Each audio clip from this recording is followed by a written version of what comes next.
Hi everyone, I am Dr. Anisha and I welcome you to my channel. In the last video, we discussed about basal cell adenoma, a kind of benign tumor of salivary gland origin. In that video, we discussed about its clinical features, its pattern, its histological features, and I already told you that tumor is basically important from your viva point of view. You should know different kinds of, the patterns of the basal cell adenoma. Now in today's discussion, we shall be dealing with one more benign tumor of the salivary gland, that is your oncocytoma. You must have seen the topic in the thumbnail. And before starting the discussion, I would like you to kindly subscribe to my channel for further videos. So starting with the introduction of oncocytoma, अगर हम इस term को observe करें तो oncocytoma is basically the benign tumor of oncocytes, right? Now we will study about the oncocytes in the further discussion, but उससे पहले I would like to tell you the different terms which are used for oncocytoma, which can be a very potent viva question also. So oncocytoma के जो दूसरे terms हैं जो कि हम use करते हैं, they are oncocytic adenoma. All right. Again, you can remember the term because ये जो tumor है वो oncocytes का है, तो इसीलिए since ये एक benign tumor है तो इसीलिए oncocytic adenoma. Then the next term will be your oxyphilic adenoma. This is something very new. And lastly, it can also be known as acidophilic adenoma. Now, why is it known as acidophilic adenoma? We'll get to know in the further discussion, right? So, it is a very rare benign tumor. Again, this topic is important from the viva point of view, so this topic should be prepared very nicely. All right. So, benign tumor hai, rare hai. It is composed of oncocytes. I already told you. Now, the most important part of these oncocytes is, which you are supposed to remember is, firstly, ये जो oncocytes होंगे, they are granular eosinophilic cytoplasm present होगा इनमें, all right, and also large number of atypical mitochondria. Now ये जो oncocytes हैं, इनकी जो peculiar feature है, वो feature ही यही है कि इन oncocytes में बेसिकली ये जो सेल्स हैं, oncocytes हैं, इनमें आपका ग्रैन्युलर eosinophilic cytoplasm प्रेजेंट होगा with abundant large number of atypical mitochondria. All right, तो ये दोनों चीज जो है you are supposed to remember about the oncocytes. Now the next point says it is a small benign lesion. Already we have discussed, ये एक small benign lesion होगा, बहुत rare होगा, which usually occurs in parotid gland. Now this is something which we are supposed to remember. ये भी एक ऐसा tumour है जो कि आपको मोस्टली salivary gland में, major salivary gland, that too parotid gland में आपको नजर आएगा. Now it is clinically very similar to other benign salivary gland tumors. Okay. अगर हम oncocytoma name की बात करें तो basically I already told you ये जो नाम है oncocytoma, it is something related to oncocytes, right? तो oncocytes के बारे में हमें थोड़ा बहुत जानना जरूरी है. The name oncocytoma is derived from the resemblance of these tumor cells to apparently normal cells which have been termed oncocytes. So basically अगर मैं oncocytes के बारे में थोड़ा डिस्कस करूं तो oncocytes एक नॉर्मल सेल होते हैं, ऑलराइट, जो कि प्रोसेस ऑफ एजिंग में आपको नजर आएगा डिफरेंट एरियाज में. एंड सिंस ये जो ट्यूमर सेल्स हैं इनका रिजेम्बलेंस इस oncocyte से बहुत ज्यादा होता है, तो इसीलिए इस ट्यूमर का नाम जो है oncocytoma रख दिया गया. तो again I will repeat, the name oncocytoma is derived from the resemblance of these tumor cells to apparently normal cells which have been termed oncocytes. All right, they are found in great numbers of location including salivary gland, respiratory tract, thyroid, pancreas, parathyroid, pituitary, liver and stomach, right? Now since ये जो oncocytes है इनका दूसरा नाम ऑक्सीफिलिक sales है, तो इसीलिए oncocytoma का जो दूसरा हमने टर्म पढ़ा था दैट वाज ऑक्सीफिलिक एडिनोमा. तो one more viva question, oncocytes are also known as oxyphilic cells and they are seen as a component of aging, right? So they are basically a normal cell which are present during aging process. But then ये जो आपका tumour है जो कि parotid gland में बहुत ही rarely अकर होता है, इसका रिजेम्बलेंस जो है वो ऑन्कोसाइट्स के साथ है, तो इसीलिए इस ट्यूमर का ही नाम ऑन्कोसाइटोमा रख दिया गया है. Now cytoplasm of oncocyte is choked with mitochondria. I already told you दो चीजें हैं जो कि oncocytes के लिए बहुत ज्यादा important है.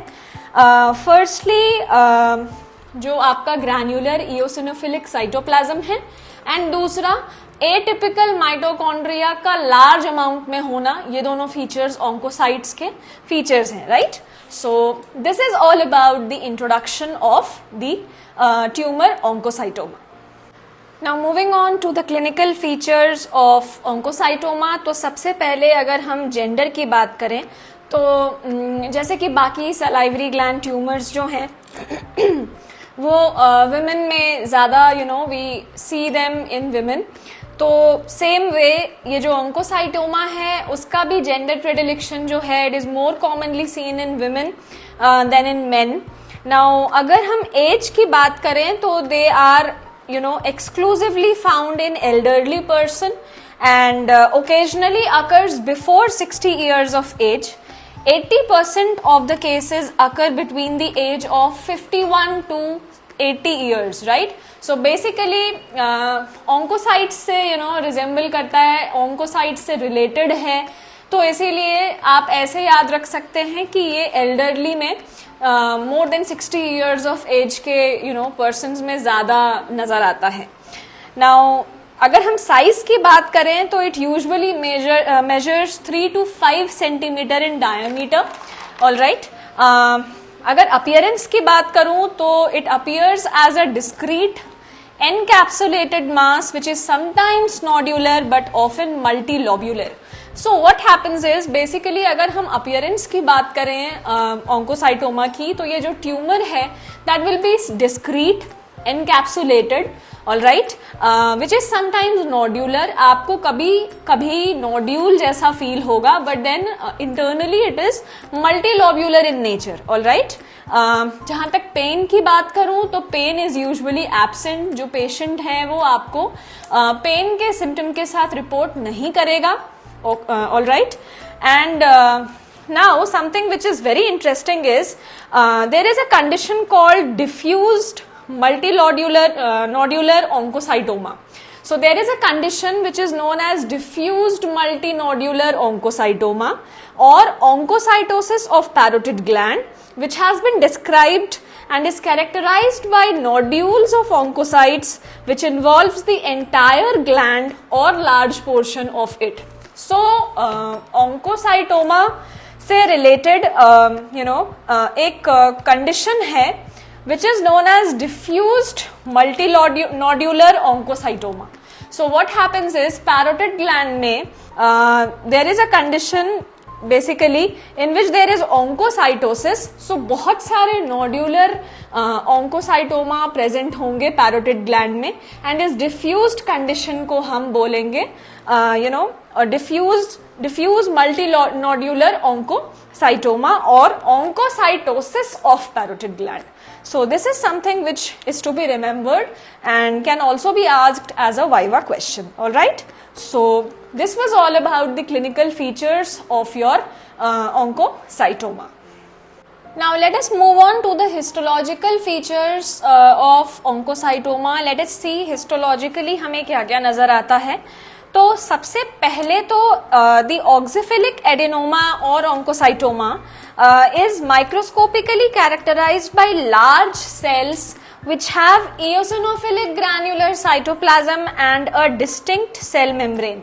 Now we have already discussed, ये जो आपके ट्यूमर सेल्स होंगे इनको हम अगर माइक्रोस्कोपिकली देखेंगे तो जो दो इम्पॉर्टेंट फीचर्स हैं जिनको हमें हमेशा याद रखना है, that is your eosinophilic granular cytoplasm along with large number of atypical mitochondria, जिसमें कि they also have a distinct cell membrane, right?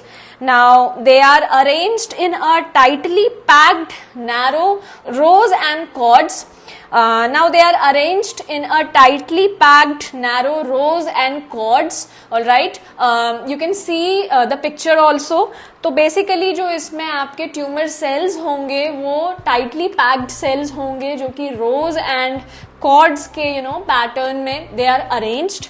All right, the oncocytes are arranged in sheets, nests and cords also, which form alveolar or organoid pattern. Now this is something very important. ये जो आपके oncocytes हैं ये basically rows या cords में arranged होते हैं, बहुत ही tightly packed होते हैं, narrow होते हैं, but along with that ये sheets, nest and cords के form में भी they can be seen, the arrangement can be seen, and they also form alveolar or organoid pattern, right? Some degree of cellular atypia like nuclear hyperchromatism and pleomorphism is accepted as compatible with the benign nature of the oncocytoma. Now obviously since it is a tumor, all right, तो जो आपका cellular atypia होगा and nuclear हाइपरक्रोमैटिज्म होगा या प्लियोमॉर्फिज्म होगा, कुछ हद तक हमें ये भी देखने मिलेगा. All right, and which obviously indicates the benign nature of the tumor, right? Now the cells with few mitotic figures are loosely packed, plus they also have little supportive stroma present. Now अगर इन sales की बात करें, इनमें mitotic figures की बात करें तो बहुत ज्यादा माइटोटिक फिगर्स नहीं प्रेजेंट होंगे. जो फ्यू माइटोटिक फिगर्स होंगे सेल्स के अंदर, these cells are loosely packed along with little supportive stroma which is present in them, right? Now lymphoid tissue is frequently present, yes, so they also have lymphoid tissue which is very frequently present. Cells are engorged with enlarged and morphologically altered mitochondria, which we have already discussed and is one of the most important point of the oncocytes. ये उसकी एक feature है जिसमें कि the cells are engorged with the enlarged and atypical or morphologically altered mitochondria. All right, variant of oxyphilic adenoma is sometimes seen in intraoral salivary gland. Now this is something which is to be remembered. There is a variant of oxyphilic adenoma or oncocytoma, all right, which is present in the intraoral salivary gland. अभी तक हम जो oncocytoma की बात कर रहे थे, that was mainly present in the parotid gland, right? Right now we are talking about a variant जो कि intraorally salivary glands में present होता है, particularly in the buccal mucosa and upper lip, right? So this variant is termed as oncocytic cystadenoma. So this is also a viva question, it can be asked. Now what is the name of the variant of the oxyphilic adenoma or oncocytoma of the intraoral salivary glands? Now the answer will be oncocytic cystadenoma. अगर location पूछा जाए तो basically that will be your the salivary glands of the buccal mucosa and the upper lip, right? Now since it is a tumor like nodule chiefly composed of numerous dilated duct or cyst like structure lined with oncocytes. So अगर ये जो आपका variant है that was your oncocytic cystadenoma, नाम से समझ में आ रहा है कुछ सिस्ट लाइक फीचर्स होंगे. तो अगर हम इनके बारे में थोड़ा डिटेल तरीके से जाने, इनके अपीयरेंस के बारे में, सो व्हाट हैपेंस इज ये एक ट्यूमर लाइक नोड्यूल है, all right, chiefly composed of numerous dilated duct और सिस्ट. सो बेसिकली इस ट्यूमर में आपको न्यूमरस डायलेटेड डक्ट या सिस्ट नजर आएगा, सिस्ट लाइक स्ट्रक्चर नजर आएगा, all right, which is lined with oncocytes. So इसीलिए जो इस वेरिएंट का नाम है वो रख दिया गया है oncocytic cystadenoma, all right. So this is all about one of the variant. Now the next thing, in recurrent tumors there may be a marked clear cell change and the tumor may be referred to as clear cell oncocytoma. Now if somebody asks you what is clear cell oncocytoma, so this is also a kind of variant. So in recurrent cases of oncocytic tumor और oncocytoma, जो इनके recurrent cases होते हैं उनमें what happens is there may be a marked clear cell change. जो oncocytes होंगे उनमें clear cell change नजर आएगा and then these tumor may be referred to as clear cell oncocytoma. That is it. So ये दोनों variant जो हैं viva point of view से बहुत ज़्यादा इंपॉर्टेंट हैं. Kindly revise them properly and go through both of them very nicely. All right, so this was all about the histological features of oncocytoma. Now lastly, let us move on to the treatment and prognosis part of the tumor. So अगर oncocytoma की treatment की बात की जाए तो obviously the treatment of choice has to be surgical excision. जहाँ तक recurrence की बात है तो बहुत rare है recurrence. Okay, the tumor doesn't tend to recur. Malignant transformation की बात करूं तो भी रेयर ही है. ऐसा कोई भी केस जो है रिपोर्ट नहीं किया गया है जो कि कॉमनली देखा जाए कि जो बिनाइन ट्यूमर है उसमें malignancy there is a transformation into a malignant variety, right. तो इसीलिए malignant transformation is also rarely seen. But malignant oncocytoma is a well established entity, right. जो आपका ट्रांसफॉर्मेशन है वो रेयर है, but then the presence of malignant oncocytoma right from the beginning, ये जो entity है that has been reported. So one has to look for the malignant variety also while screening the tumor, right. So this was all about the treatment and prognosis part. With this we are done with one more benign tumor of the salivary gland, that is your oncocytoma.